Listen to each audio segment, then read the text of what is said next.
Parks Advisory Board meeting. Trish, can you call the roll? Fitzgerald. Here. Aaron's. Here. Gillespie. Here. Michelson. Here. Miller. Rule. Schuessler. Here. Wilson. Wooler. Here. Okay, first thing on our agenda, we were supposed to do it last month, but because we didn't have a meeting, is election of officers. So terms are up for myself and Terry. Anybody, well, it's open for nominations. Anybody like to nominate somebody for chair? Saying no one will, I will. I'd like to nominate Terry. I'd second that.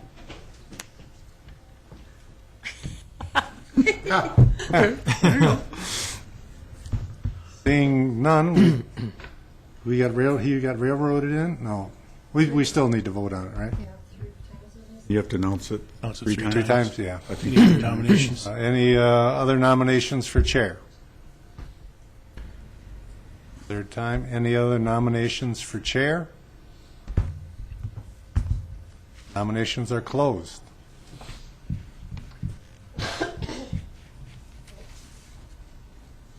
Have to vote. Cast unanimous ballot. Okay, Terry, this is all yours. What about the vice chair? Oh, you get to handle that. With your new responsibility. Oh, that was quick. We should be done by. Congratulations, sir. Yeah. Okay, vice chair. Now we're going to get some stuff done. Any nominations for vice chair? How about Bill Miller since he's not here? He'll accept. You'll accept? I'll second that. Second. Any other nominations for vice chair? Any other nominations for vice chair? Cast the ballot for Mr. Miller. Tell him too. Should we table the vote just to ensure that he accepts? He will. Okay, all right. Okay. Okay. Chair's decision. No. Okay. Eight. That's what happens when you don't show up. Right. We don't have anything else to, no, it's all right. Taxes will put out. Approval of minutes for July 14th. Everybody has them. So moved. Second. All in favor, say aye. Aye. Opposed? Okay. Park business. Board Learning Trail in Rowe Park. Sure. I'll kick it off for you, Terry. We have with us Sue Ponick, who's the Executive Director of the Oshkosh Area United Way. Sue came in and met with me regarding an initiative that United Way Worldwide is taking on, and Sue would like to propose a Born Learning Trail here in Oshkosh. After having discussions with Sue about what a Born Learning Trail is and the potential of Rowe Park, we thought it would be a good fit for an amenity like this, and Sue's going to go into some detail about what a Born Learning Trail is. I did do some checking. There were Born Learning Trails that have been incorporated in parks, not only in the Fox River area, but a number of communities throughout the state of Wisconsin recently. I believe I saw in the news that Appleton just recently had one installed in one of their city parks. So without further ado, Sue, if you want to kind of walk the board through what the Born Learning Trail is through your presentation. Okay.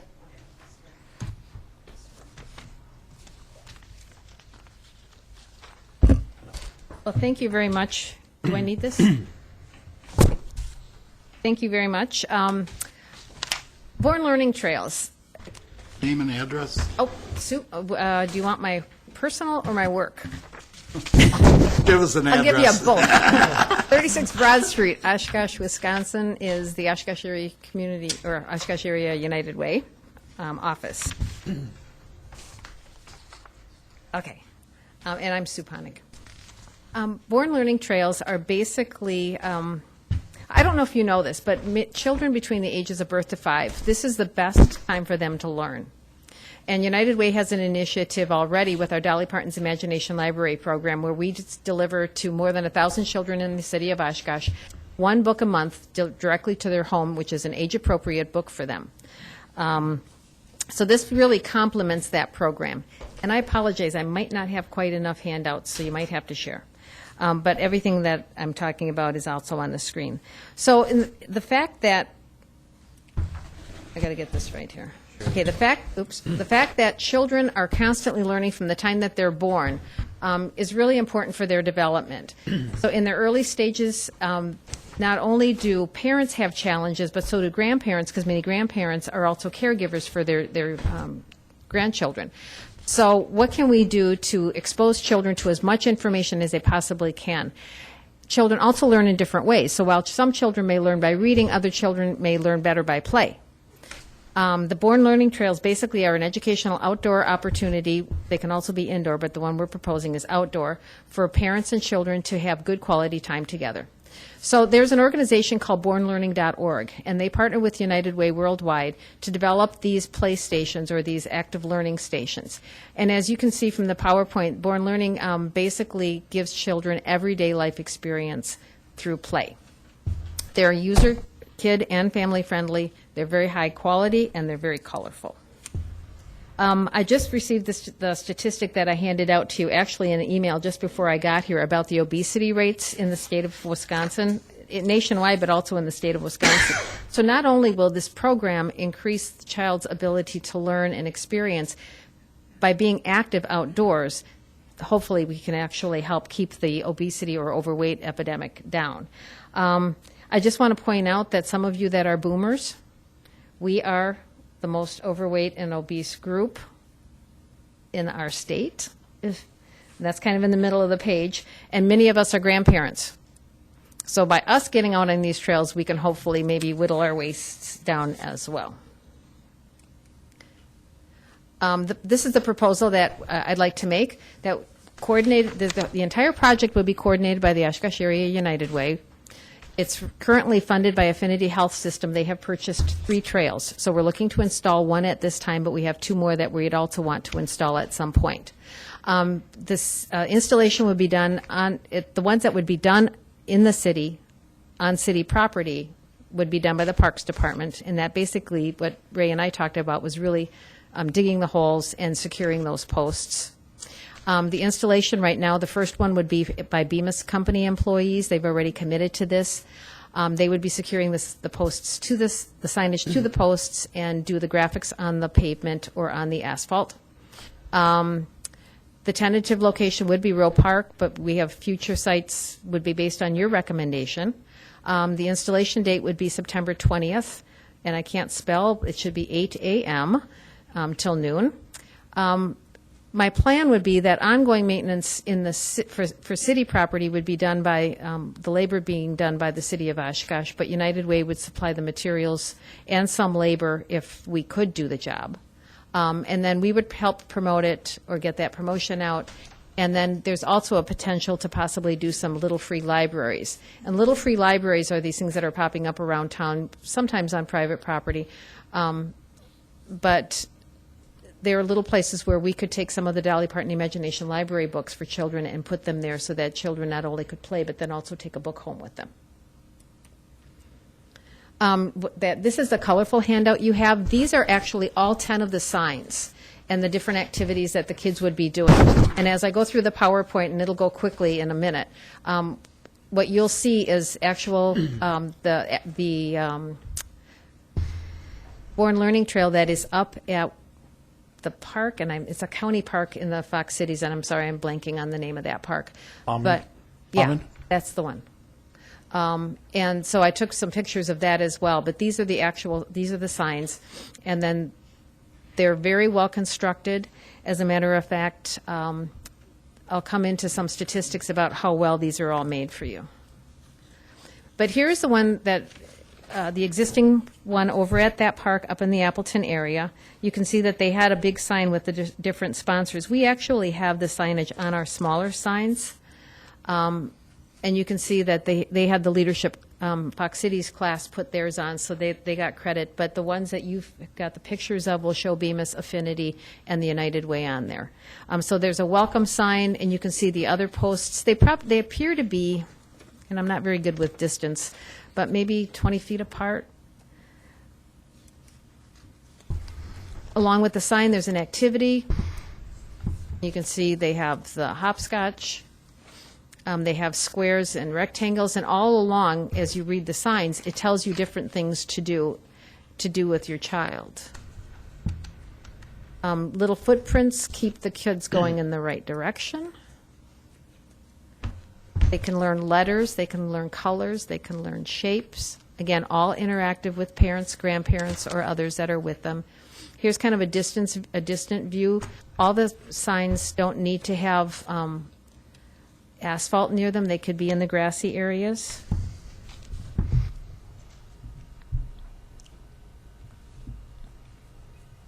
So you can see that they're well-made signs. It's very colorful. They're appealing.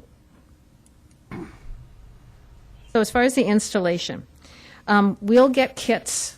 We've ordered our first kit, and the first kit will include 10 12 by 24-inch signs. They're 0.080 inches in thickness, and they're aluminum. So they're about the same as a street sign would be in most cities. They can be assembled either on wood or on metal posts without having a backer board. Each is unique and colorful with activities for early learning, and we're really basing this on kids between the ages of birth to 5. Not too many kids are going to be doing hopscotch before 2 years old, but for parents to get out and do things with their kids. But I think that you're going to have 8, 9, 10-year-olds who will be willing to do the activities as well. So I think the age range is a little bit wider than what they're saying. We've customized ours, so each of the signs can be customized. They're laminated at the top to help protect from UV rays, graffiti, and moisture damage, and their average life expectancy is 2 to 4 years. Now, we have built money into a maintenance fund to make sure that we can then sustain this project. So anytime somebody funds one of these projects, we're asking them for the cost of the actual signage, the cost of any kind of paint or other material that we would use, as well as posts and things. Plus, we've got extra money set aside, so in case there's damage or anything, we can always replace those, and that will be held in a fund with United Way. There's reusable stencils for like the shapes and letters in the 12-foot hopscotch court. And then they've also, we can also get the signs in 2 languages. We can get English and Spanish on the reverse side if we would so choose. With a growing Hispanic population, that might be an option we'd want to consider in the future. So this is a group up in the Fox Cities that actually did the installation, so you can see how they're working. There's one of the templates that they used spray paint. More templates. They had quite a team of volunteers. Here they put the template down, and then they used paint to go over the template.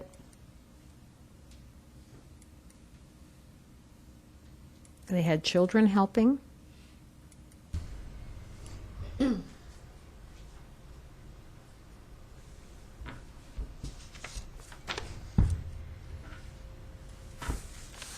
one with the little bear paws there, they tell them to act like an animal.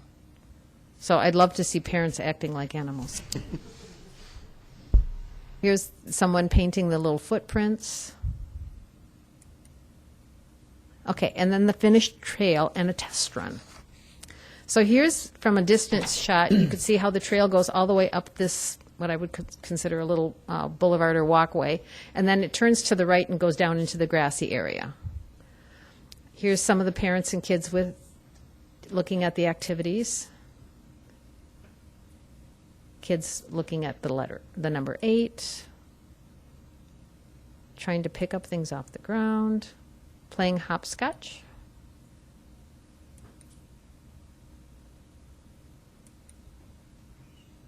So some of the outcomes that we hope to achieve is that we improve early learning, that we increase physical activity, that we increase the quality of time spent between children and their caregivers, and that we increase community engagement through volunteerism. I also think that it will increase attendance at the parks, although all of these will be tough to measure because we're not going to have somebody standing out there with a clicker or anything like that. It's really going to have to be based on our ability to observe what's going on at the parks and getting feedback from families that have participated in these activities. So if you want more information about Born Learning Trails or Born Learning, you can go to their website at bornlearning.org, or you can contact us at the Oshkosh Area United Way. Thank you. Anyone else want to speak on this? Okay, I'll open it up to the board. So you had mentioned, yeah. I didn't know if I have a stayed couple here or sat questions. down. Okay. No, you had mentioned markings on the pavement and asphalt. Is it anticipated that it's going to go on existing pavement and asphalt, or is there going to be need to pour additional trails for this? Right now, we're looking at existing. As I said, you can also do them indoors. It's like sometimes if you have a large mall, you could do it at a mall, but since we don't have something like that, we could do it inside a school if we bought the indoor trails, but the outdoor trails would be on existing asphalt. So we're also, I failed to mention that we're also talking with the school district to find out if some of their trails, we might be able to have some as well. Yes? The paint that's used on the trails, how often will that need to be redone, and who would be in charge of doing that? That, we don't know how long it would be. That's why I need Ray's help, because I need to know what would be the best type of paint that goes on asphalt or concrete, and then it would be our responsibility to update it. So we count on the Parks Department to say, hey, Sue, it's kind of looking kind of shabby. Let's get a team out there, and we would recruit the volunteers to go do that. I mean, that's the part of the community engagement that we're really excited about, because we do have companies that want to get engaged and do some type of a project. It's just that they don't really have a project to do, and these, I think, are great projects for them.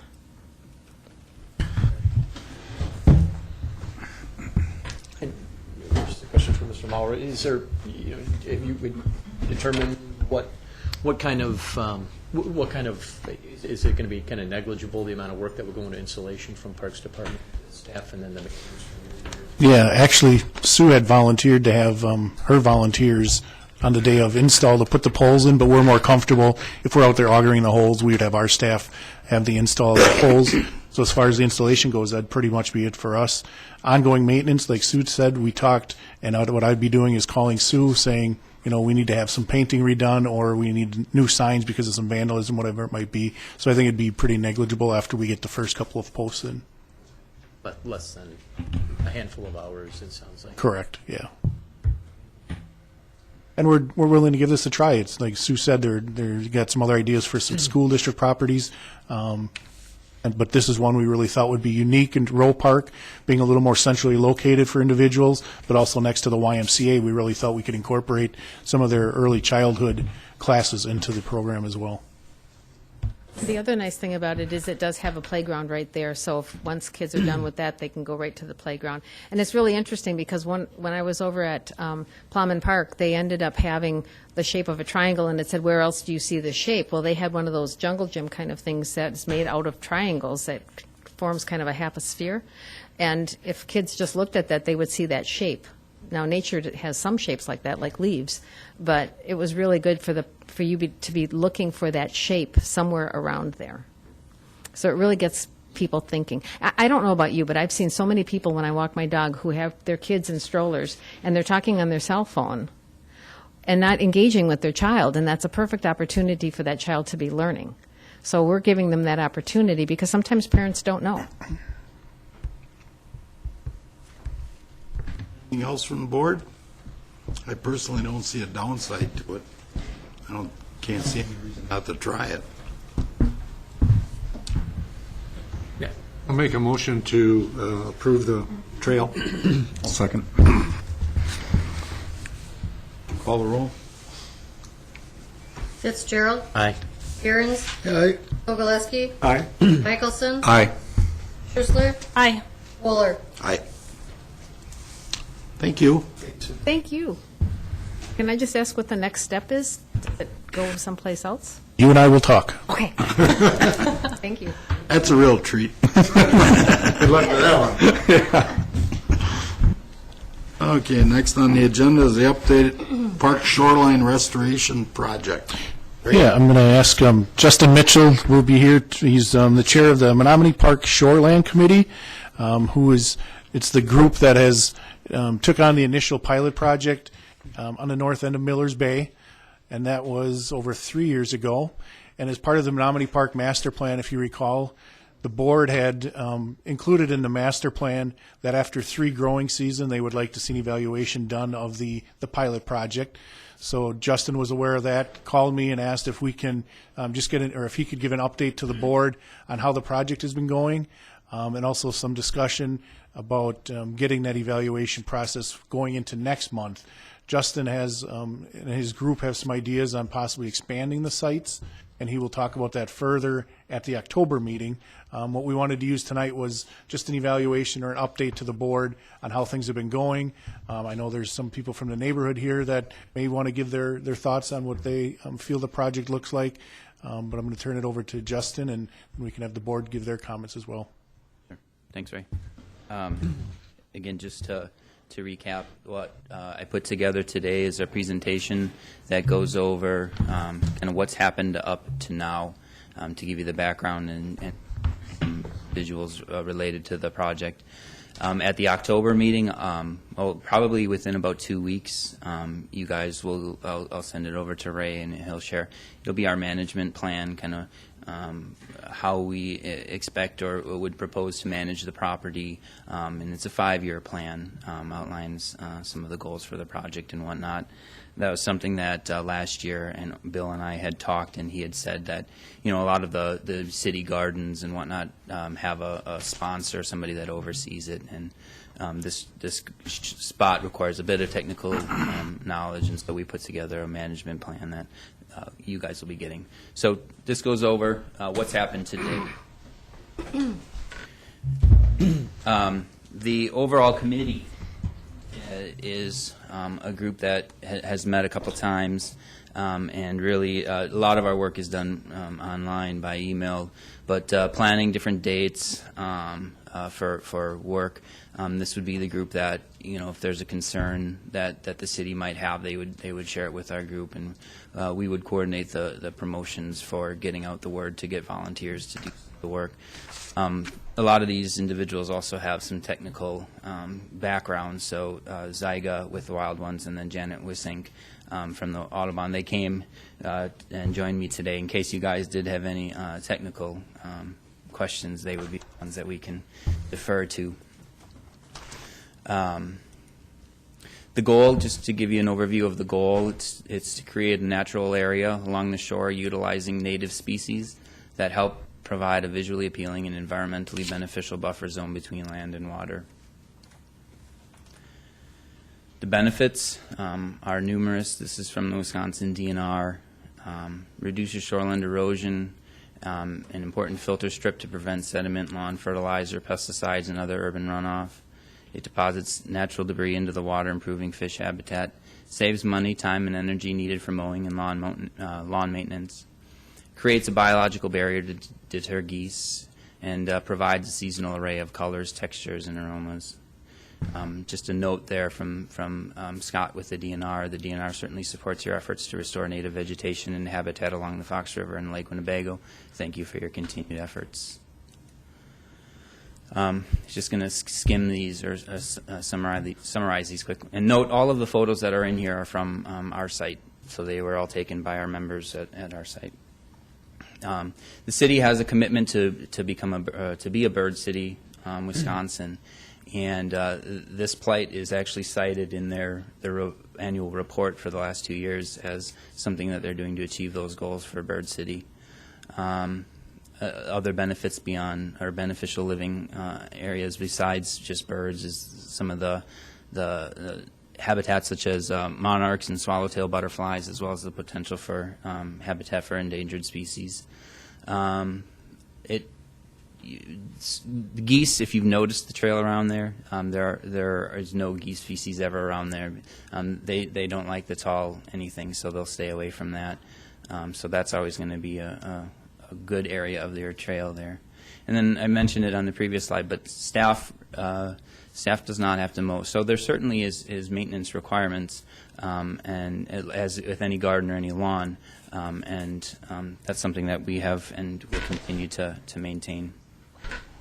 Why natives? This is a really nice chart that's available that shows the difference between natives and the sod, the standard sod that's there. So if you look in the left corner, there's a let me just see if I can get this to move forward here.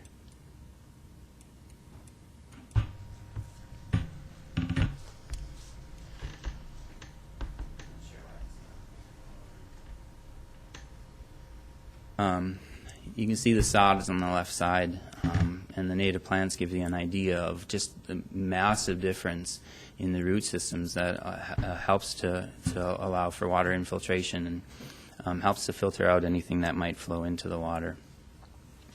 The plants that we have there will utilize a lot of those nutrients that cause algae blooms and whatnot. They'll utilize that as food and absorb that before it gets to the water. Buffer area, the target is 30 to 35 feet. Of course, there are benefits for less or greater, but that's the recommended. If you can achieve that, that's the best impact. I'm not going to go over all of the details of how it works, but they basically absorb the nutrients and prevent the runoff from getting into the water. Some of the background for how did it come about? Where did it come from? One of the first things that happened was there was an Ontario study that the Parks Department sponsored. One of their recommendations, they cited that they encouraged the city to restore the shoreline along Millers Bay. The Vision Oshkosh report happened around the same time, and one of their they did a number of different photos that people could rate their response on. And one of the higher performing photos was of a natural shoreline, and so that led them to make the recommendation to maintain a minimum vegetated buffers area between the water bodies and any impervious surfaces, which would be the parking lots or the trails. City of Oshkosh Sustainability Plan, which was adopted by the Common Council as well as the Parks Plan or the Plan Commission. Two different references in this plan for restoring native areas along the shoreline. Comprehensive plan has it in a couple of places, including two of their target goals. And one of the quotes from it is, in the community survey conducted as part of the preparation for this plan, respondents identified our water resources as the most important asset of the city. Protection of both water quality and quantity of water is critical for health, business, and recreational opportunities. Restoring the shore, so how actually getting dirty a little bit. Started back in September of 2011. We had over 50 volunteers for the initial installation. Representatives from UW Oshkosh, Oshkosh North High School, Audubon, Wild Ones. The mayor came out. We had a Common Council representative, members of the Sustainability Board, Menominee Park Neighbors, Growing Oshkosh. I seem to have missed Oshkosh there. And then the Winnebago County Land and Water Conservation Department. We did extensive seeding of native perennial shoreline and prairie species, and we planted a number of plugs, which would be basically small rooted perennials. Total installation was approximately 10,000 square feet. We installed erosion control matting per DNR specifications. Total cost was about $9,500, zero of which came from the city. You figure if you're doing a garden, if you get a plant per square foot, you go to Stein's or something, that might be $5 a plant. So we got ours for, the cost was about $1 a square foot, which is really good. This was the shoreline before. After. So you've got wild quinine, rattlesnake master. These are all natives. You've got native black-eyed Susans. You've got native monarda, native aster, butterfly weed, milkweed, purple coneflower, liatris, purple vervain, and what's the yellow one? Rosin. There you go. That's the only one I didn't know. But, I mean, those are all from the spot. Those are photos that we have taken or members of our group have taken.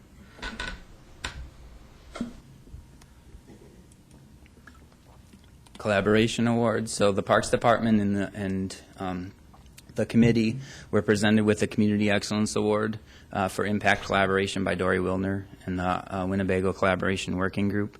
That is a group, I'm not sure if Sue is still here, but the United Way, the Police Department, the county, AdvoCap, the city, UW Extension, Habitat, and many other service groups comprise that committee. And they presented us with an award for strong collaboration. Community education, we did install an educational sign that provides information on native plants and shoreline buffers. Students from Oshkosh North and UW Oshkosh have participated. A neighborhood pre-elementary school group participated in the plantings. And I'm just going to take 30 seconds so that you don't just hear me the whole time. One of the neighbors who lives across the street from Menominee Park, him and his daughter, have participated in multiple days, and so I asked if maybe they would just give a brief comment there. Hi, everybody. Paul Van Auken, 1125 Merritt Avenue. So I live right adjacent to the park, and like Justin said, my family and I have participated in several of the work days, and think the shoreline restoration project is excellent public land use and would like to see more of it. I had been wanting to see something like this for a long time, being a frequent user of the park. I should also say that I and Justin and a number of other people have started a new neighborhood association, which calls itself Menominee South Neighborhood Association. And one of our focal efforts is going to be being a sponsor, a group that contributes to more of this type of work. My daughter here is Tazita. She's 7 and a second grader. Among other things, she started a group called Neighborhood Kids Club and, All About Nature Club. They have another group too, but All About Nature Club had its first meeting doing, I think it was the second planting. And I'll let her talk about why she likes it. The All About Nature, the idea how we got the All About Nature Club was on all the plants there, and every time you go on the point, it gets funner because you get to see all the flowers. And every time you visit the little ducks, because one of the little eggs hatched. Thanks, guys. All right, and then this next year, we're kind of in the process right now of a collaborative project with Rick Lieb and the Oshkosh North Communities Program. A couple of their students have indicated an interest in working at this specific plot, so they contacted me. And then I contacted Michelle from the Environmental Research and Innovation Center at UWO, and they would provide resources and oversight for a potential collaborative project that would team up with Emmeline Cook and Webster Stanley in that area for some outdoor active learning. 2012 was the first year of growth. Like if you can envision grass seeding your lawn, you get a lot of the grass seed that you want, as well as some of the things that you didn't plant that you don't want. You don't want to be walking on your newly planted lawn right away. So throughout the season, the seeds took, as well as some weeds, right? And so a big focus of our first year maintenance in fall was removing a lot of the weeds. And largely, about 99% of the ragweed was eliminated. 2013 saw an excellent establishment of black-eyed Susans, as well as the beginning of some of the other native species. We did conduct a couple additional work days. The City Parks Department did provide some wood chips, and we did chip a trail along pretty close to the water for fishing access. And again, further weeding, and that's when we installed the educational sign, which was funded through a $500 grant from the Autobahn. 2014 has been a great year. There's been just a plethora of diversity, over 25 different species of plants. We have, had to combat some just of the standard weeds that are present in the park. A lot of pulling this year of the Canadian thistle that grows right along the shore throughout the park. In addition, in trying to keep with our pledge to stay within a lower growing shoreline. You know, if you think about a standard shoreline restoration project on a lake, you would have trees and shrubs that are woody that, you know, get 20 plus feet high. So our goal is to keep it in moderation.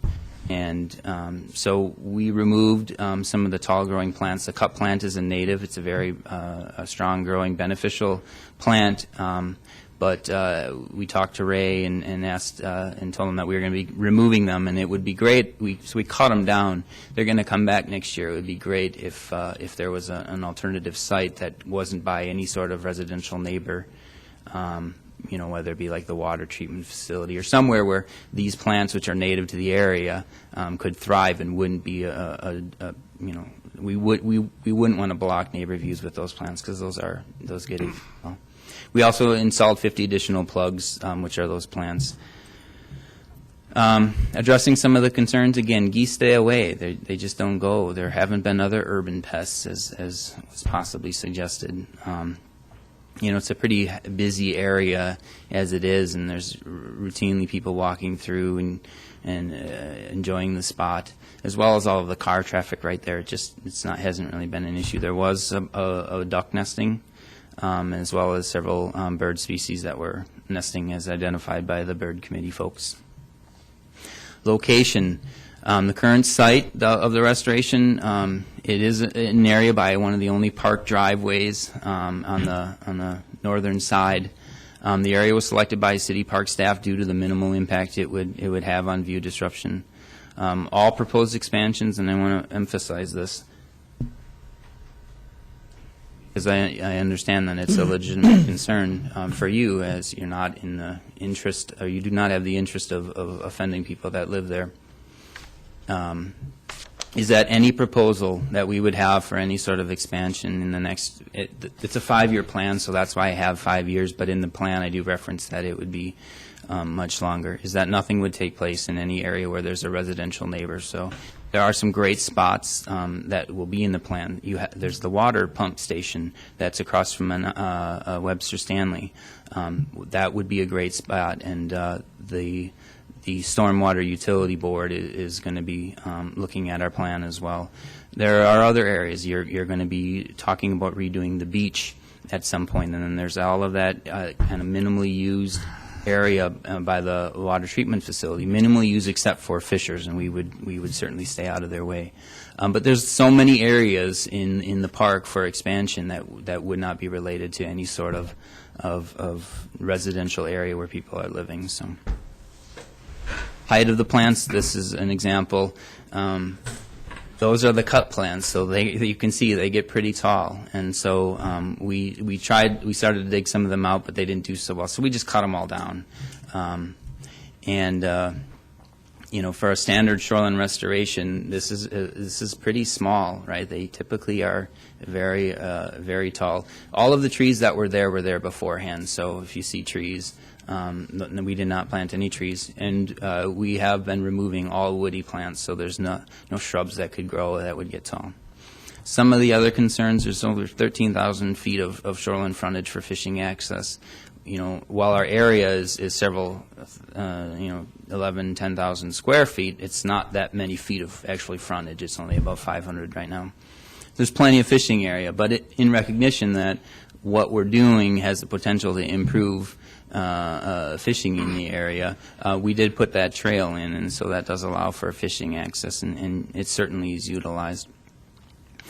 This is a new one that I hadn't heard, that it may turn into unusable wetland, but again, we didn't dig anything. We simply planted seed, and so there's no lower areas where there would be any reason for it to become like a wet bog. That wouldn't happen unless the water rises significantly in the whole park. Starts to become that way. This will stay. There's a nice trail through it, and you can really walk through any area. There's trees that we have pathways to that, you know, they were a memorial tree program where we've allowed access and incorporated access in trails for those as well. And then the claim that the site will not be cared for. I mean, we've spent over 300 hours caring for this site. That's probably it's got to be one of the leading park volunteer care for spots. I mean, there's been a whole lot of time and energy that has gone into that, and I think that should be commendable. The committee, from the beginning, has done everything that park staff has requested. If there's been an issue, Ray or Bill have gotten in touch with me, and we've promptly resolved it. Before we work, we notify the team that we have a planned work day. We've gone further. We coordinated a park shore cleanup that went throughout the whole park, picked up trash, filled many bags. We helped the zoo. We paved some trails and did some trimming of some trails. I believe the committee has been very responsive, very transparent. We've been dedicated to improving the shoreland habitat as recommended throughout city policy. Next steps, really quickly, 5-year management plan. Again, it was requested by the Parks Department. It's a good thing. We need to have that anyways. It's right now, between now and your meeting, it's being presented to a number of our partners. Bill and I talked, and Ray and I talked, and he had suggested maybe the Sustainability Board, and then some of our other partners are going to be taking a look at the plan to give feedback as well. We'll be back here in October. You will have the plan beforehand, so unlike today, you'll have something that you will have been able to review prior. And then, I'm not sure, possible presentation to the Common Council in late October. I'm not sure if that's necessary. We are going to do another fall cleanup in October where we'll walk through, and again, the goal is right now the communication is happening between those and educational groups to work on that. Some of the supporters, again, just to review, the Menominee South Neighborhood Association, DNR Master Gardeners have been out and helped, Land and Water Conservation Department, Growing Oshkosh, UWO, Eric, Winnebago Lakes Council, the Audubon, League of Women Voters, the Oshkosh Sustainability Advisory Board, Wild Ones, and Bird City, Wisconsin. Thank you. Thank you. Any citizens? Any more on this? Hi, my name's Dennis Swindowski. I live at 1358 Menominee Drive. One thing we didn't see is the Miller Bay Association on that sign, which is pretty sad, since I am one of the committee members of that group. Basically, people of us who pay high taxes to live in Miller Bay, this has been an insult to us. Basically, there is no area for fishing people to go on a parkway. They did not set this up properly at all. It's been a mess. The 8 feet high is really an exaggeration. It's been higher than that. For guys like me and my lovely bride who live on Menominee Drive, for us to look out, you guys did a great job on the beautiful benches. Just put those in with the nice new cement. It's an outstanding job, by the way. You're going to have people sitting there 4 feet from 8 feet weeds. What are they looking at? A couple of butterflies coming by? They're not going to see the lake, and you cannot fish there. So that is not a good reason to use those type of funds for those benches. Basically, we are not happy about this scenario at all. Tomorrow night we're having a meeting at the fire department and the Miller Bay group, and we will get some signatures that we can to make sure this does not expand any further. Thank you very much for your time. Thank you. Anyone else?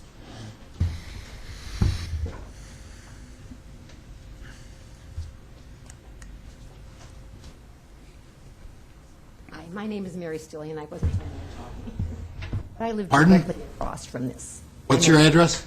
1900 Menominee Drive. And I see this every morning, every single one. It has cut off my view of the bay by about 1/3 as far as the pathway that goes out to the point. I do not see water for 1/3 of that pathway. It looks junky.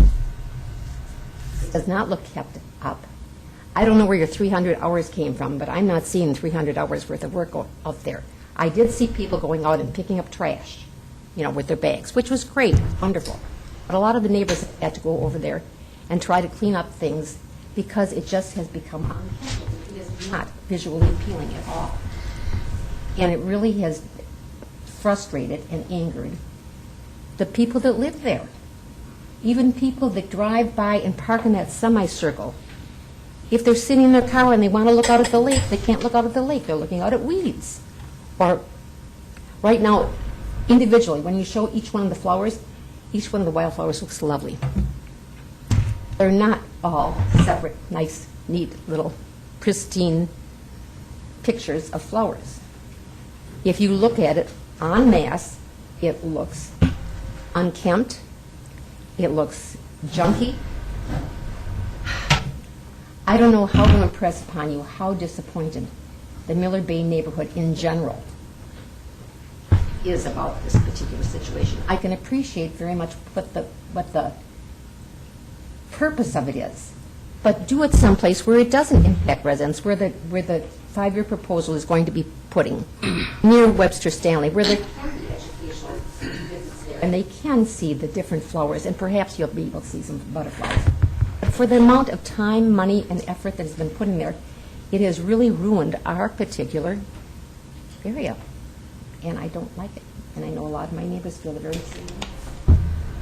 And actually, we meet, the Miller's Neighborhood Association has their socials in the summertime right there, and it's a big topic of discussion, and it's not a positive one. Thanks. Thank you. Anyone else? Open it up to the board.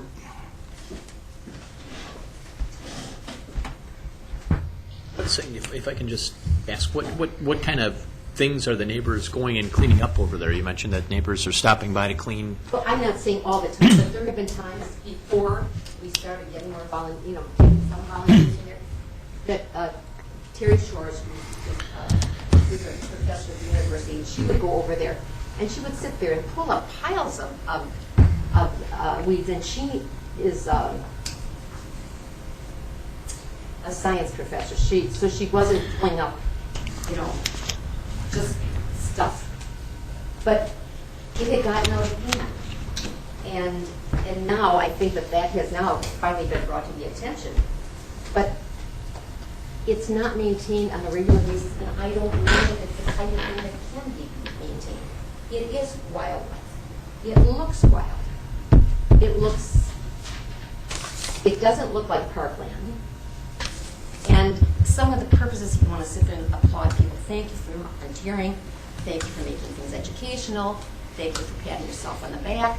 Thank you all these corporations that feel that they should be doing something for the city. The idea that you are cutting down on cutting grass. We've got the great big lawnmowers out there doing every other section except that one. So, some of the reasoning that you're using is flawed. We cleaned up that park. Sorry, sir.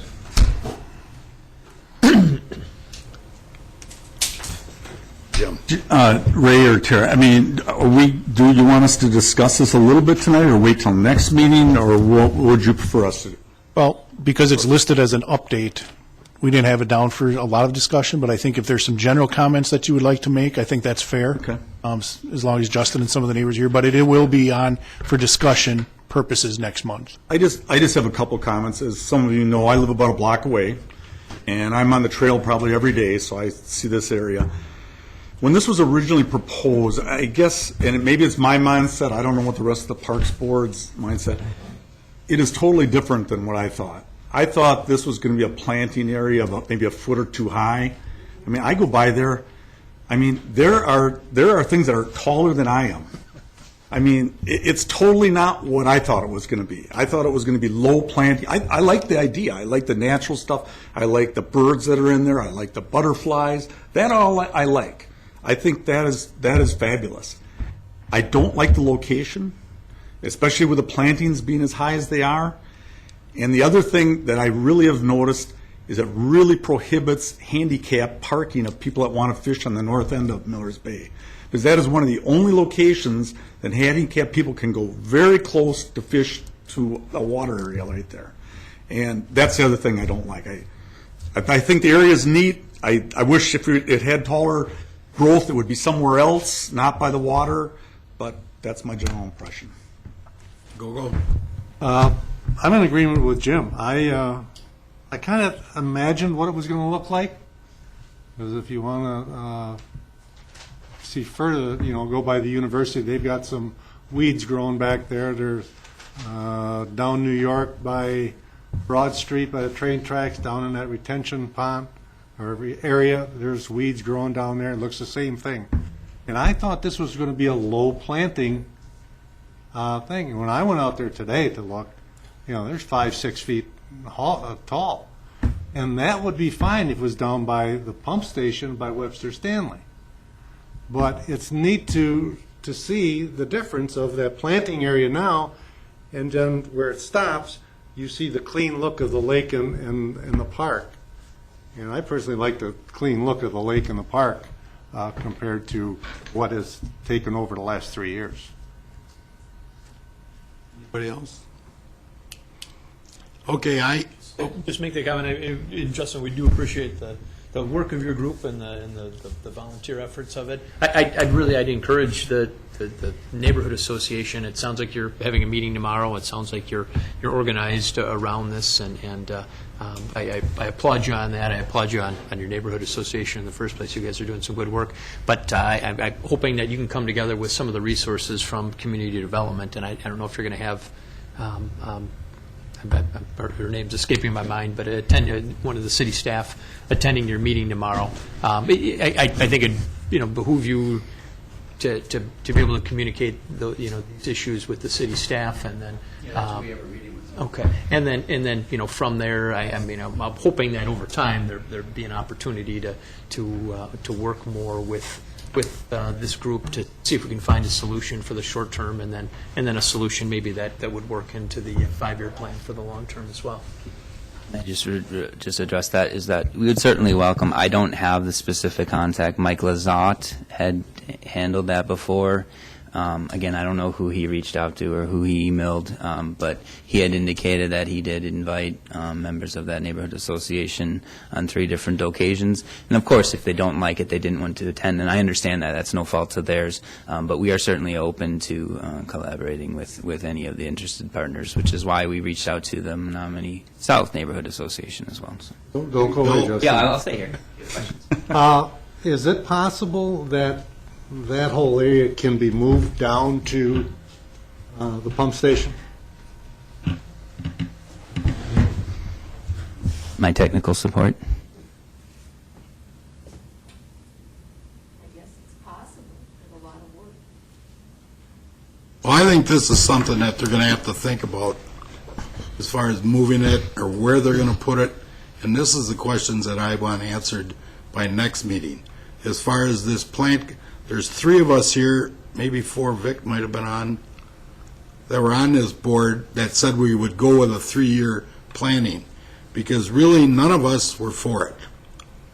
To begin And it with. came up real quick. It came up real quick. None of us were for it. I didn't like the idea myself to begin with. We said we'd see how it went in 3 years.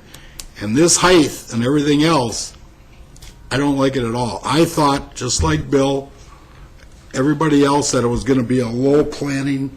I'm thinking like this, right? Yeah. This is No more what than 1 to 2 feet. This is what I what was we thinking. thought. This is what we were told.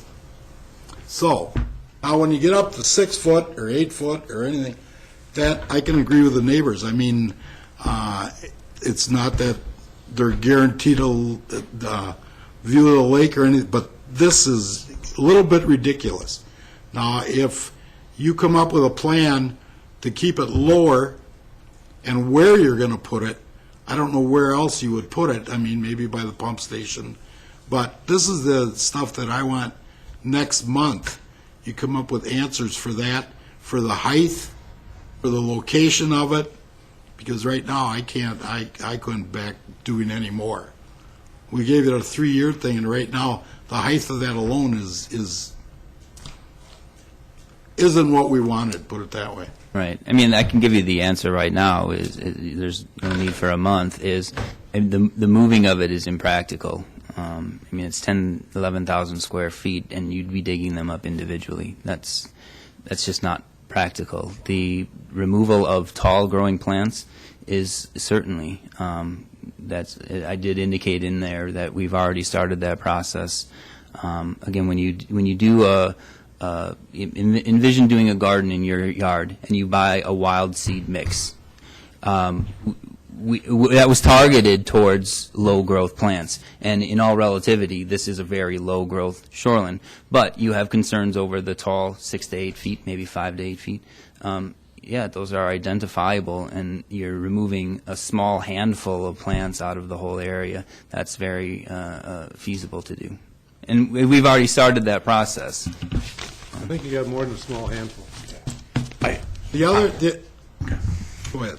I mean, I rode by there today, and I rode by on my bike today, and I'm just looking. I mean, I know I walk by there all the time, and yeah, there's 5 and 6 foot plants, but I was looking at the average height, and I'm just estimating. I'd say a lot of the average heights are probably somewhere between 2.5 and 3 feet tall, and to me, that's way higher than I ever envisioned. I was thinking 1 to 2 feet is what I was thinking, and I know it was a big growing season. I realize that. I've been out in the woods and everything else, and things really grew this year, like they haven't before, but this certainly isn't what I expected. The average height isn't even what I expected.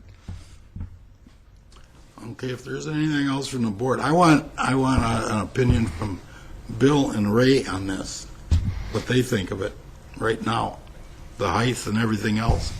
What do you guys think of it? I'm going to ask Bill for his comments first, because he's working closely with the group, and he does attend their committee meetings, so he might chime in. Well, I mean, I've always been supportive of the experiment, and the outcome maybe isn't always what you imagine. With these sorts of things, it is an experiment. But the experiment when we started it was supposed to be low. It was supposed to be low. Right, and that was how the specifications for the seed was for a low-growing prairie, type plant material. With any seed stock, you're going to have other materials in there that with any wildflower mix or whatever, you can't sift out, all of the other extraneous plants that agreeably are native, but maybe have, overgrown their boundaries, in this sort of environment. So I think probably, as Justin has suggested, culling out some of those, is probably necessary at this point, obviously. And, I think that the project can be maintained with that in mind, and I think it could be brought into, maybe a tighter type, growth stage. You have to remember also, we haven't done any cutting of this area at all either, because we wanted to get the plants established. It has been suggested by the consultant that we've been working with that should be cut back now, and so perhaps in subsequent growing seasons, those plants won't be attempting to try to overgrow some of that stock that was already standing, at the end of last winter. So I think, with the cutting here this fall, I believe that, and also some culling of those obviously taller growing plants as Justin has been working on, I think that it will, likely be brought back down to a more manageable height level. What's a manageable height level?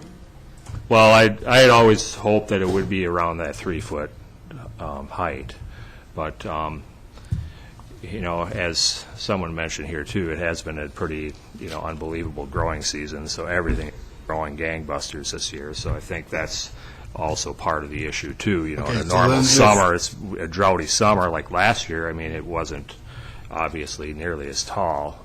So I. Well, then if it keeps growing, and so the Parks Board or the Parks staff is going to go in there and cut these back, or the volunteers are going to go in there and cut this down?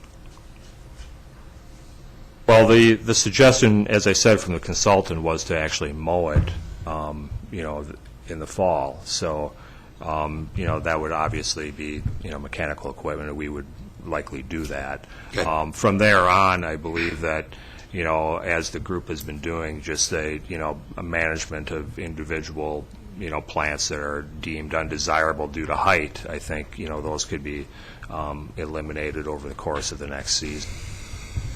or perhaps even tagged here at this point, so that we can, determine where they are and move them elsewhere too, to a different site. I can agree with comments that we expected the height to be more in the 2 to 2.5 foot range. But as Bill stated, with the growing conditions, I think that had a lot to do with it. I think that the garden itself, or the project itself, actually looks pretty good after the third year. I was initially hesitant to say, let's go ahead and even do the pilot project. I can hear the concerns of the neighbors. I understand the height problem.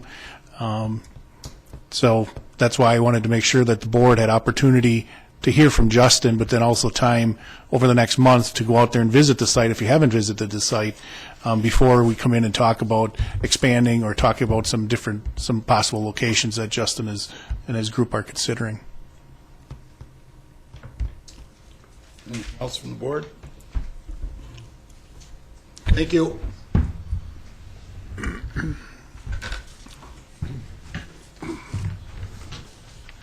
Okay, discuss Menominee Park Zoo Master Plan. No, you're good.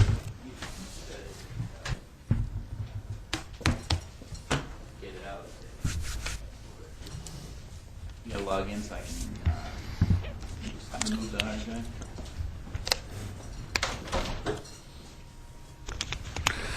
As Greg's getting ready, I'll give you an idea on what's going on over the last month or so with Greg from FEH Associates, and out of the Delafield area is the consultant that we hired to help us with our zoo master plan. If you recall, the most current zoo master plan was completed back in 1999. There's been some exhibits that have been constructed since that time, other ones that were constructed that weren't in part of that zoo plan. And before we did anything further, we wanted to take a look at the entire master plan after 20-some years and get that updated. So we did a consultant search, and FEH is currently working with the Vilas Zoo out of Madison area, as well as some other zoo projects. What Greg's going to do is go through some of the schedule for the project, as well as some of the goals. We had an opportunity to meet with the Zoo Society a couple of weeks ago. The Zoo Society is looking forward to being involved with this project and give them some direction as well. One item that I'd request that this board consider is there's a task force that is being formed to help steer this process, and Greg will talk a little bit more about that as well. So I'll turn it over to Greg, and you can kind of go through an overview of the project. Good evening. Thank you for giving me the opportunity to chat with you this evening. As Ray had indicated, we have started this process, and over the course of about the next 4 months, we hope to be able to present back to you our findings and a collective vision for the zoo over the next period of the next 20 years. So as we began this process together, the first step in the process was for us to develop project goals for success, as we call them. And essentially what it is it's really establishing what do we want as an outcome from this process and for the project. This is a community treasure, it's a community project, it's a community facility, and we're here to facilitate, not to dictate to anybody what this project should be and what the zoo should be in the end. So by starting out with developing these project goals that I believe they've been handed out, and they're also up here on a board in front of you here tonight, there was a list of 11 items that individuals had contributed towards developing what these goals should be. What do we want out of our zoo when we look forward? And the Zoo Society, the park staff, there was a council representative at the society meeting, generated this list of project goals. So you can read them over to yourselves, but they're very civic-minded goals for this project, and they look outward rather than inward.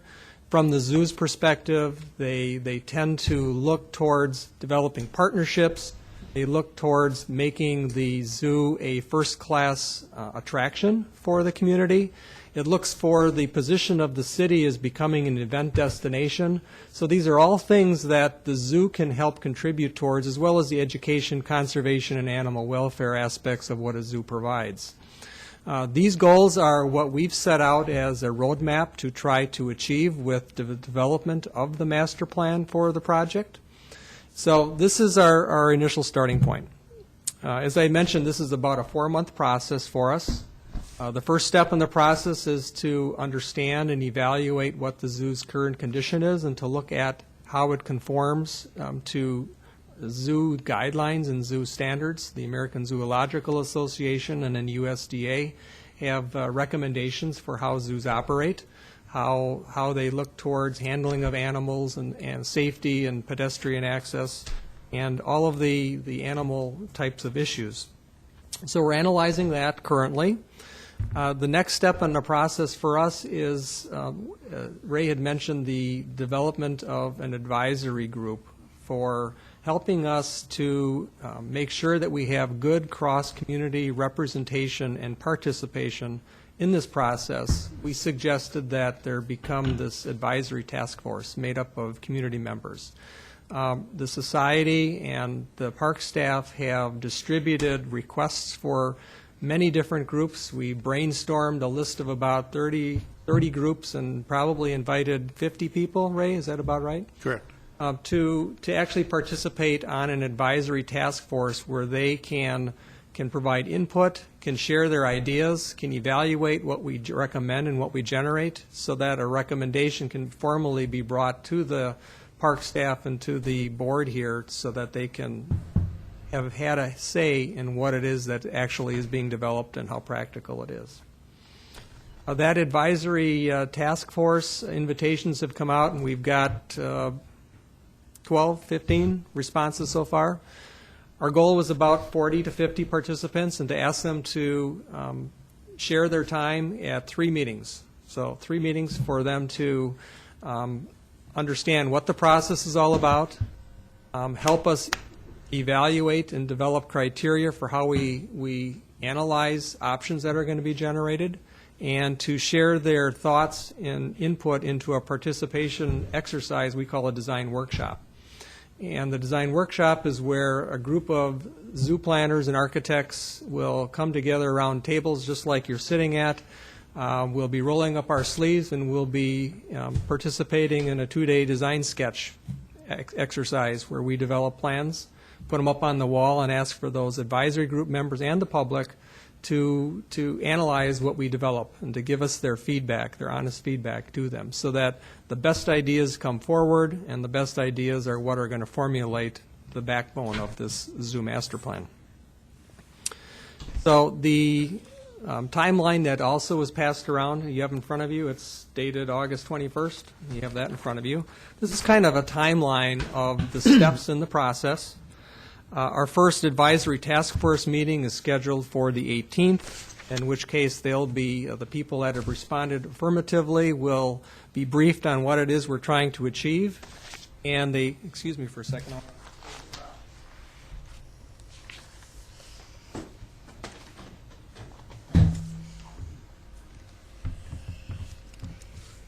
This one you don't have in front of you, but it's one of the tools that we're going to ask them to participate in helping us develop the evaluation criteria. It's what we're going to use to decide if the designs that we generate at the design workshop are any good. And we're going to develop multiple ideas, and we're going to ask them to participate in developing these criteria and determining how important the criteria are. So again, it's a very unemotional response to helping us evaluate solutions. So after we have the advisory kickoff meeting, we do the design charrette, which is a design workshop, and that'll be held on October 1st and October 2nd. We welcome and encourage any and all of your participation here on the board to come and spend time with us. The way the workshop is scheduled from a time perspective is we'll be here from 8 o'clock until 7 or 8 o'clock at night for those 2 days. We start in the morning and we work for about a half a day. Public is welcome. You're welcome. Advisory committee task force members are welcome to come and share any ideas or thoughts you have about what you would like to see happen in the zoo. We're here to sketch them. We're here to sketch your ideas, our ideas. Any idea is going to be put up on the wall. At noon of each day, we're going to put the ideas up on the wall. and we're going to evaluate those ideas and harvest the best ideas from those, and then consolidate them and narrow them down until we come up with a collective vision that has all of the good ideas in it, so that we can, by the time the second day is up, we'll have the best idea put up on the wall. So that's kind of how we generate the ideas. If there's little participation, we'll do a whole lot more sketching. If there's a lot of public input and participation, we'll get a whole lot better and bigger cross-section of ideas than we could envision by ourselves. So, not to say that we don't have ideas, but we'd like to get your feedback and your input in this process as well. Once we have the design workshop done, and we have selected an idea to move forward with, we're going to develop costs that go along with that as well. So there will be costs so that this can be seen as to how much it's going to be. Keep in mind, a master plan is a vision for the future. It's not a project. So, and what I mean by that is that I don't think anybody would expect that when we put a vision up on the wall that it's going to be accomplished next year or 2 years from now. It's something that's going to be worked at over time. It'll be implementable in phases, and that's going to be part of the evaluation criteria, I would assume, is how realistic is it?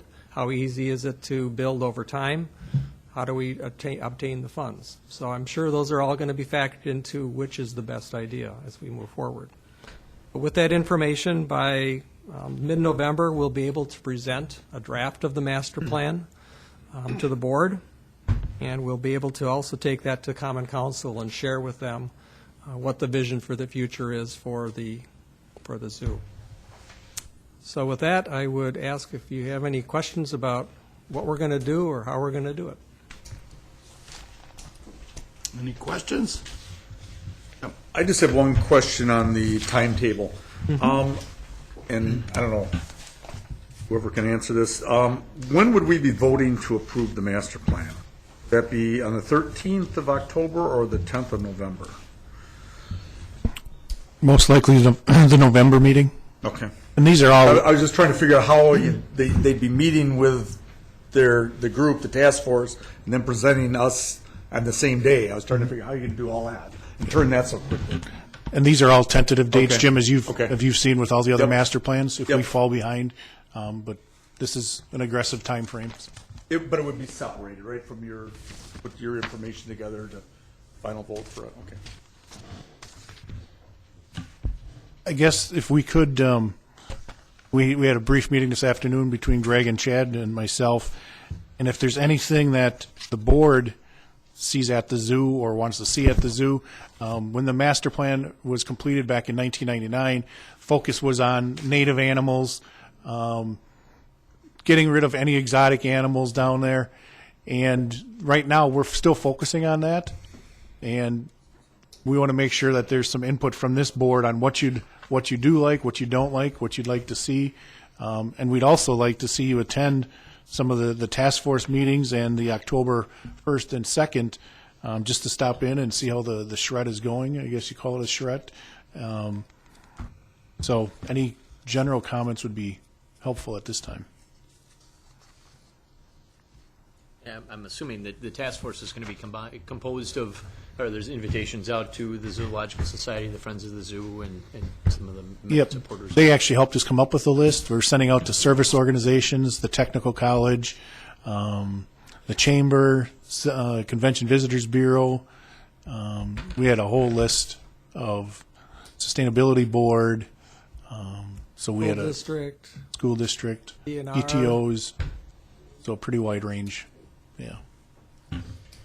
I guess just one general, I mean, are we going to most likely stay with a theme of kind of going around native Wisconsin? You know, that's kind of the original, I mean, are we probably staying with that theme? Is the general theme or not? Or That's up for discussion, but at this point, that is what we're focusing on. That was something. I like the theme that we have today. I think, Correct. you know, the general theme, I think, is good. I grew up 4 blocks from Vilas Park in Madison. I grew up there, and I understand all that zoo. It's a great zoo and everything. But I think our theme for the size of our town and the size of our thing, I think we've done a good job. And just sure, you always have to have the other animals in there, but I think it's a good basic theme that I have. Okay. Well, that's good to hear because we asked that same question today to our staff as well, so. One other question I would have for this group is, what is your feeling about the zoo being a year-round facility versus a non-year-round zoo? Because I think it has implications from our master planning perspective. What do you think, Jenny? Yeah. We don't have to work it, right? Look at the girl that's got more to do than anybody. But that was, we had talked about this in the meetings we had. I mean, that was kind of always the goal, is to have it year round, but not the hours we have it now. Now it's open from 9 a.m. until 7 p.m., you know. But technically 7:30 until the fall, then it's 7 p.m., but more of like a 10 to 2 type day thing, you know. So if schools want to come out during the off season with their classes and, you know, do some learning things and whatnot, or just moms that are stay-at-home moms want to come out, that we could do that. Of course, not on a scale we do it during the season, but so it's something we've always kind of talked about and, you know, thought about for years. We've been talking about that, but we're not quite there yet with the housing of the animals, you know, so. I go along with her, whatever she says. Good. Anything else from the board? Any citizens? Nothing to say? Okay. Thank you. Thank you.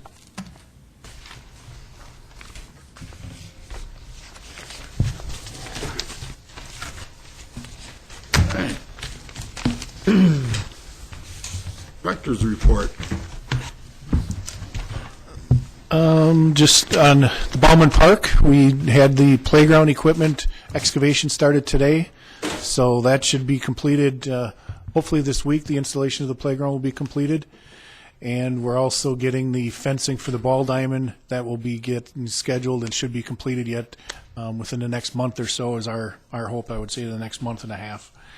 So that park, after probably 2.5 years of being off limits due to the dredging project, will be back online for the neighborhood over there. Other items that we're primarily working on right now are our operating budget and our capital improvement budgets through the Common Council and the city manager. We have our budget meeting scheduled this week with the city manager, and we have been working with the city manager and the finance director on our capital improvement projects. Based on the central garage and the need for the amount of funding there, there's less dollars available for a number of the other projects citywide. So what we've been doing is narrowing back our requests that we had put in because we also have equipment priorities along with the park projects. So once we have a better feel and we take it to the council as far as what the CIP will entail, we'll bring that back to the board so you'll have a better idea as well. I'll let Jenny report on a lot of the other things, the summer concerts and some other stuff that I'm sure she'll touch on. Okay. Chad?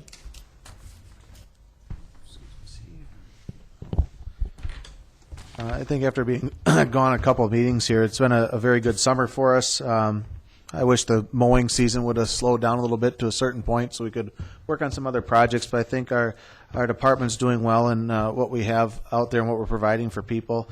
I think a couple things to highlight right now is I think you heard before with the one citizen's comments regards to the memorial benches that are being installed along the north part of Miller's Bay. A great addition to the area, and those are all sponsored through the Memorial Bench program. It's accessible off the path to get in where people can actually converse if they're either in a chair or a stroller, can be with the people on the benches next to them. We're going to be removing the cement and wood benches as we progress with that program down in the future here. Some other projects right now, Stevens Park we're working on with the accessible perimeter sidewalk around the playground. We started excavation on that today. Also, Ray commented on working with the Bauman Park. We'll be working with our staff of putting the perimeter sidewalk around that too. After the playground equipment is installed, trying to also fit in diamond number 1 at Menominee Park, where we'll be putting the concrete approach from dugout to dugout and with a bleacher spectator area. That's going in, and also that's in partnership with the Softball Commission, getting that completed, along with all of our other general maintenance staff with the maintenance of the restrooms, park shelters, everything else. It's just been a very busy summer. We're now are down to, I think, 1 seasonal staff working with us, and it's going to be a challenging couple months, but I think we'll pull it together pretty good. So it's been a good summer. I don't know what Tech Miller do we do. Oh, yes. I guess as a Tech Miller Park, as you remember through the NeighborWorks program last year, we installed a new playground. We just completed up there within the past month and a half of the sidewalk, the perimeter sidewalk of that site too. So if you want an idea what the playgrounds are going to look like in the future as we go forward for 1, ease of maintenance, 2, accessibility, going through just and reducing the amount of chips that we put in these areas by getting our use zones back into orientation. Take a look up there. It's turned out very well. The grass is coming great. Just a very nice site to get a look if you want to take a gander at something. So At Tech Miller? Tech Miller Park, yep. Chad, I have a question. Yeah, that looks really nice, the perimeter, the work that you did. Is there still, on that side where the playground, is there a ramp, though, for handicapped people to get up on that side, or is it still over on the other side of the street? Tech Miller Park, have you asked Yes, it? yes. It's still on the other side of the street, and then our next phase of our project is the accessible pass through the park going through. So that is on the hit list On the next right thing. now, yes. Yeah, but it looks really nice. I mean, I was by there and it looked really good. Good to hear. What you've done so far. Any other questions? If I could answer anything else? Okay, Debbie. Okay, yes.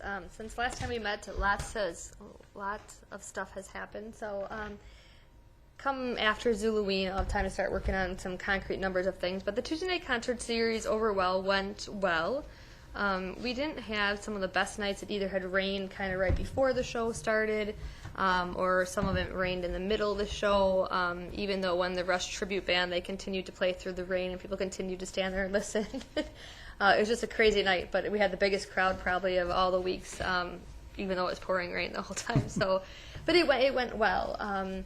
We still hear the comment, I didn't know about this. When did you guys start doing this? Or they show up the last week and be like, I didn't even know it's been going on for 6 weeks. So we continue to, use the money we have in our budget to get the word out there. We have our media sponsor, Butte 104.7, so we continue to work with them.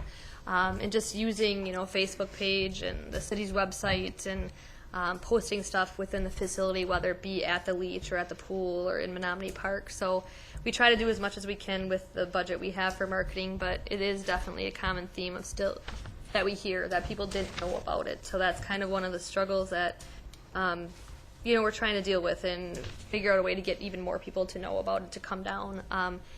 Because it's free and it's Tuesday nights down the Leach is beautiful during the summer, nice nights. So we'd like to have even more people come down, but certainly an increase from last year. And like I said, towards the end of the year, we'll get some concrete numbers on that stuff. Touch a Truck was in July of this year. That was the one that was sponsored by Oshkosh Corporation. That was a phenomenal event. We had a beautiful day, absolutely beautiful day. I know we brought in pretty close to almost $7,000 in concessions just from that 4-hour event. It was crazy. I would say, it's hard to estimate an event like that, but we certainly had, between probably 2,000, 2,500 people. It was the whole time, nonstop, both out front in the parking lot. So it was a great event. We got a lot of really positive comments about it.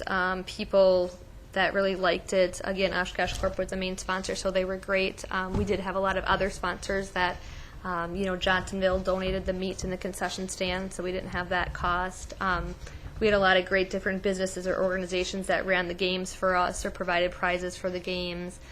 We had the interactive stations, which Zilgus was a big sponsor, sponsoring all the, whether it be crushed gravel or pea gravel or the different things kids could play with. So it was really fun. We played the Lego movie that night after that event, and there's probably still 400 to 500 people that stayed around for that movie then after that. So all in all, it was a great event.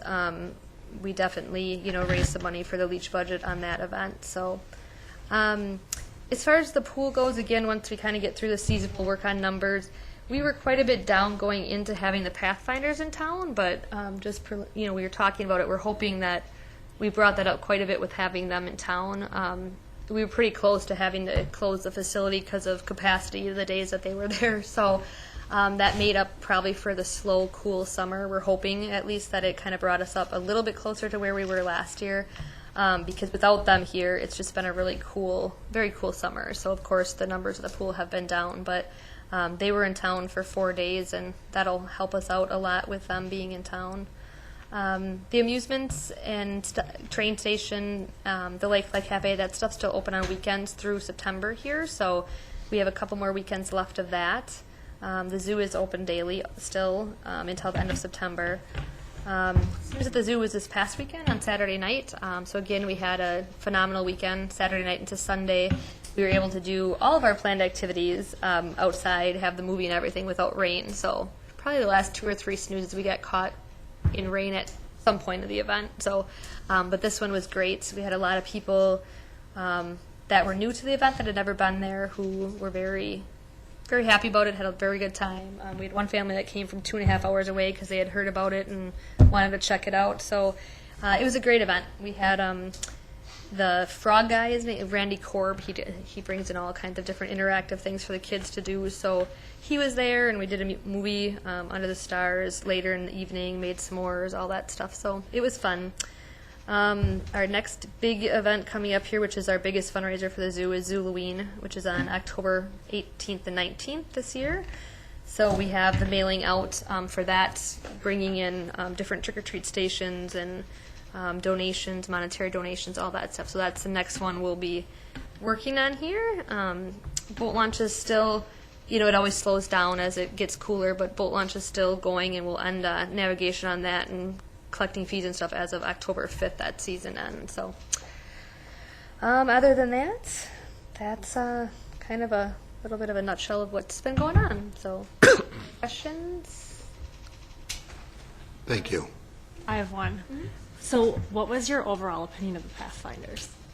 Just because they say yay, and yeah. I've heard mixed throughout the community, so I'm wondering what the Parks Department thought of them. This is the 3rd time I've worked with them being in town. Okay.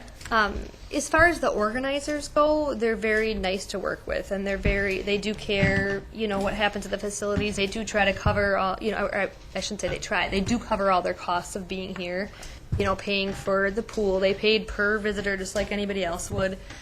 They did do the early morning rental where they can rent it so much per hour before we're open, so they did that just like any other group would do. So the organizers are nice to work with. They come in, they talk with Chad, Ray, and I, weeks before the event, months before the event. The people themselves, we had some issues. We had some comment with people with the rudeness of them. We had some general comments from patrons, daily patrons, they thought that they were rude. And we shared that with the organizers. They were very upset about that because, of course, that's not their mission until they asked for addresses of people or complaints that they could send a letter to. It's great for us. I mean, it really is great for us. For those 4 days, the parks were flooded like you wouldn't believe. I mean, if we looked at numbers from those 4 days compared to any other, week or month, I mean, it's good for the Parks Department as far as what it brings in for revenue. And I mean, I was out at the park or the pool every day, all day. We didn't have any major issues or anything like that. You do hear comments from people in the community that, you hear different things that they have to say about them. But again, I'd say our biggest complaint from daily patrons was just they thought some of them were rude. Okay. And that can go with, I mean, personally, my opinion, that can go with any group, no matter who you are. You're going to get some of the good and some of the bad. So, okay. But I mean, we as a department didn't have tons of issues. Okay. I'd say the one concern we probably did has if we need to look at adding the shelters to their reservation policy in the long run. So we did have a few conflicts with users at the shelters and patrons coming through that were kind of using that as their site, and it was the rudeness factor came in. And that's one of the patron complaints we had. They had rented a shelter directly across the street from the amusement center, so people were the Pathfinders were passing from the amusements to the zoo, to the beach, to the zoo, to the sailing program, all throughout the park, and they were trying to have a company party, and people were kind of just walking through all over. So, again, they were upset about that, and like Chad said, we talked in the future just kind of blocking that stuff off because they do come by busload, by the thousands, and so, but thank you. Thank you. Bill? Okay, I'll give you a little update on the ash treatment. We capped it off at about 300 trees this spring, so we treated a good share of the inventory. So the project went quite well. So the treatment is actually good for 2 to 3 years, so we can now kind of develop a rotation. So next spring we'll treat another 300 or hopefully a few more. So we've got a pretty good system going, a good cycle. So folks, I think, as I mentioned in the last meeting, were very receptive and appreciative of us trying to save what we can out there. Primarily what we're doing is looking at and assessing the quality of the tree to begin with to see whether it even warrants a treatment, and then some of the other ones we're selectively removing too here in the future. We've got a pretty heavy agenda here for fall yet. It's been very busy this summer. We've got probably 120 stumps or so to remove and 75 trees to plant. We still have a lot of ongoing removals going, a lot of pruning, sign clearances, things like that. So it's been pretty hectic overall through the whole summer, and I don't expect it's probably going to slow up here until winter hits. We've been also developing some tree planting plans for some of the newly created neighborhood associations. So we're working with the planning department on our current inventory in some of these neighborhoods and looking at areas where we can add some additional trees too. So I think that's going to be a pretty good and exciting program here for next year because it allows us to receive trees to in some of these neighborhoods that may not be otherwise funded through other sources. So I think that's going to be a pretty big plus for our program. At the cemetery, the lawn cutting has been ongoing as well. It really never slowed down this year, so we didn't get a lot of other projects accomplished, although we've been working a little bit with Parks on a few of their major projects.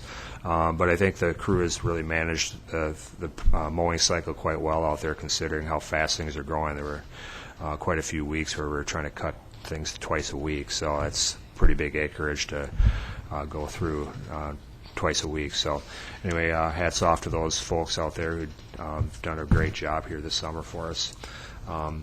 So that's essentially my report, unless anybody's got any questions. Thank you. Mr. Dobish. Yes, sir.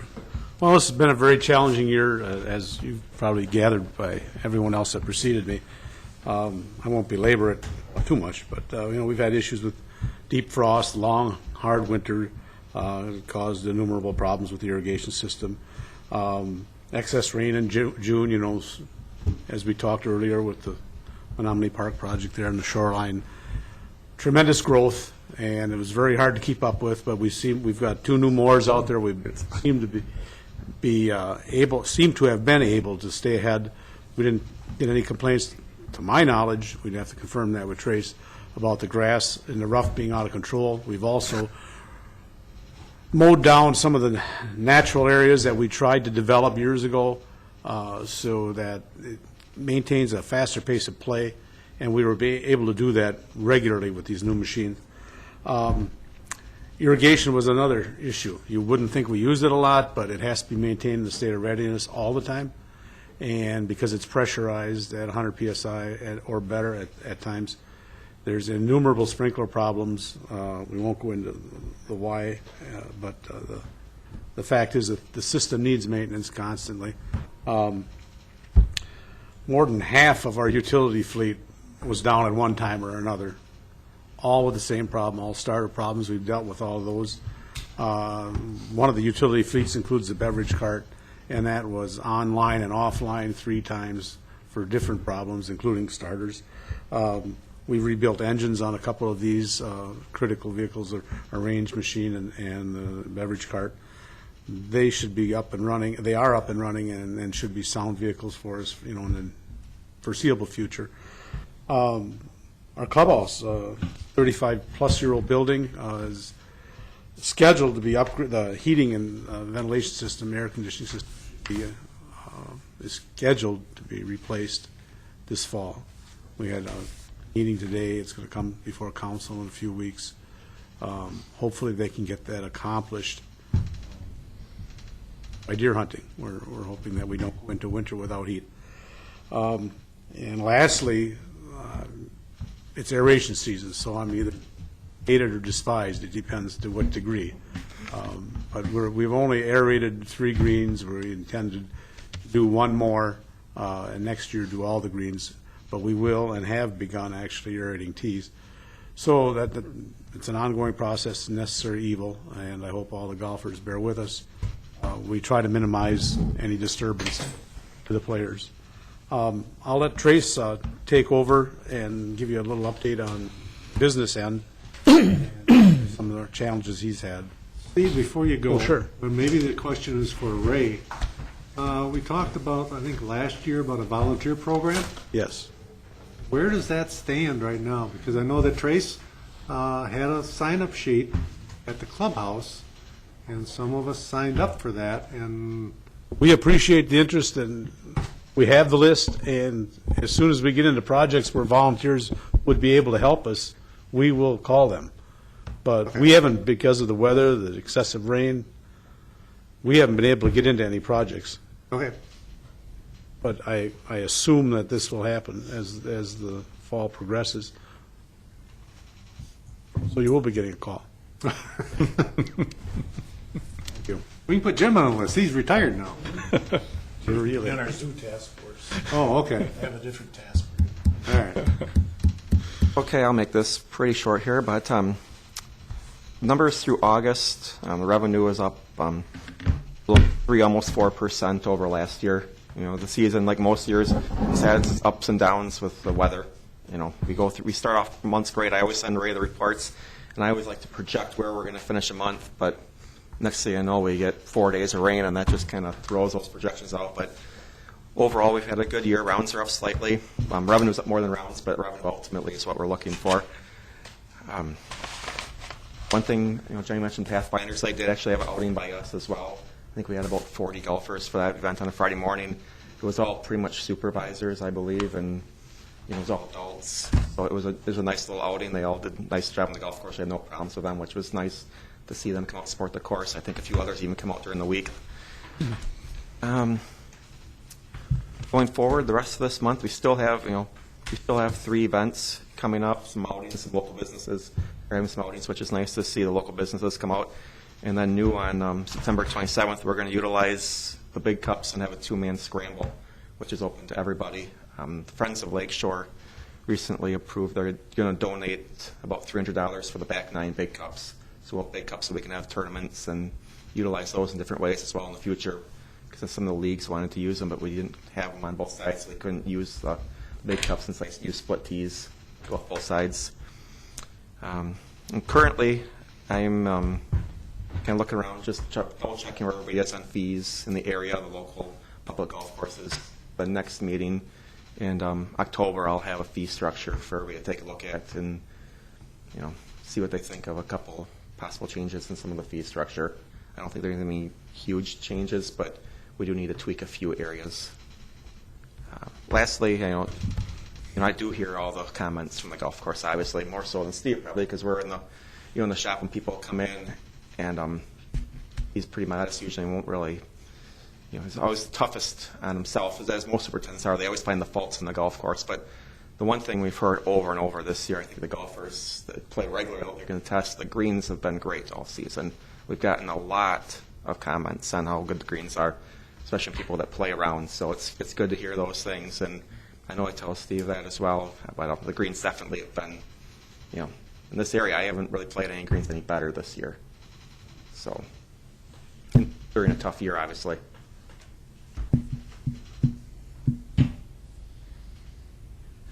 Anything? Thank you, everybody. Next meeting is October 13th. Are you here for a comment or anything? I'm just here doing homework. Okay. I was in a program that asked me to no attend problem. a municipal meeting, so here I am. Okay. There you go. Motion we adjourn. Second. All in favor, say aye. Aye. Okay. Good job.